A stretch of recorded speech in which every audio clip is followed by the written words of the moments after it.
بہت مرتبہ ایسا ہوتا ہے کہ جب ہم کسی مشکل میں ہوتے ہیں تو ہم اللہ تعالیٰ سے وعدہ کرتے ہیں کہ مولا اس مشکل سے نکال دے تو پھر میں یہ کام کروں گا،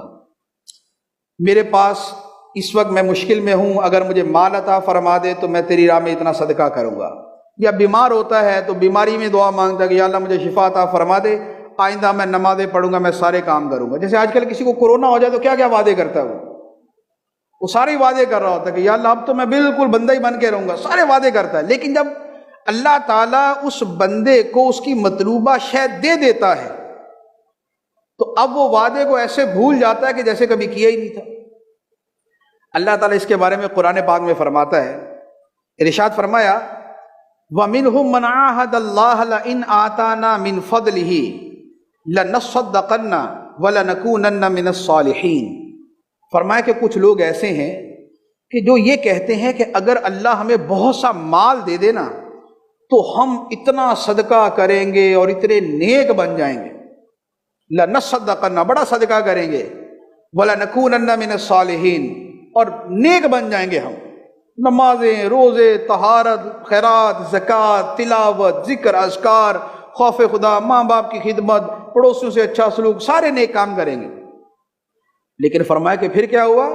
فَلَمَّا آتَاهُم مِّن فَضْلِهِ بَخِلُوا بِهِ وَتَوَلَّوْا وَهُمْ مُعْرِضُونَ۔ جب خدا نے مال دے دیا تو فرمایا کہ پھر انہوں نے بخل کرنا شروع کر دیا، کنجوسی کرنا شروع کر دی، منہ پھیر لیا، جو خدا سے وعدہ کیا تھا اس کو پورا نہیں کیا۔ تو نتیجہ کیا ہوا، فرمایا فَأَعْقَبَهُمْ نِفَاقًا فِي قُلُوبِهِمْ، تو اللہ نے ایسوں کے دلوں میں منافقت پیدا کر دی، جو خدا سے وعدہ کرے اور پورا نہ کرے، خدا سے وعدہ کرے اور پورا نہ کرے، تو فرمایا کہ اللہ تعالیٰ نے ایسوں کے دلوں میں منافقت پیدا کر دی۔ اور ہمارے ہاں ہم یہ دیکھتے ہیں کہ بہت سے لوگ بڑی کثرت سے اس طرح کے وعدے، منتیں، مرادیں ساری کرتے ہیں، لیکن اس کے بعد بھول جاتے ہیں، اور پھر ہمارے معاشرے کے اندر ہمیں نظر آتا ہے ظاہر و باطن کا تضاد ہے، خلوت و جلوت کا تضاد ہے، قول و فعل کا تضاد ہے، عمل کا تضاد ہے، ادھر کچھ وہاں کچھ۔ یہ جو منافقت کے آثار ہوتے ہیں اس کے پیچھے اس طرح کی چیزیں ہوتی کہ خدا سے وعدے کر کے پورے نہیں کیے ہو، اور خدا سے وعدہ کر کے پورا کرنے والے جو ہیں اللہ تعالیٰ ان کی شان بھی قرآن میں بیان فرماتا ہے۔ صحابہ کرام میں بہت سے ایسے تھے کہ جنہوں نے وعدے کیے، خدا سے وعدے کیے اور پورے کیے۔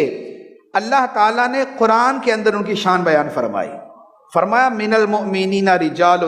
صدقوا ما عاهدوا اللہ علیہ فمنهم من قضى نحبه ومنهم من ينتظر۔ فرمایا کہ کچھ لوگ ایسے ہیں کہ جنہوں نے خدا سے کیے ہوئے وعدوں کو سچا کر دکھایا۔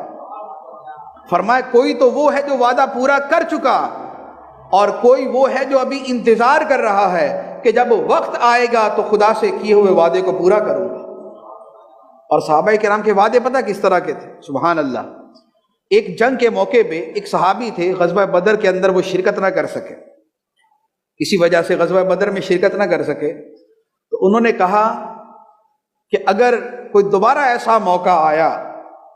کہ کافروں نے مسلمانوں پہ حملہ کیا اور سرکار علیہ السلام کے مقابلے میں آئے تو خدا دیکھے گا کہ میں کیسے اس کی راہ کے اندر اپنے آپ کو پیش کرتا ہوں۔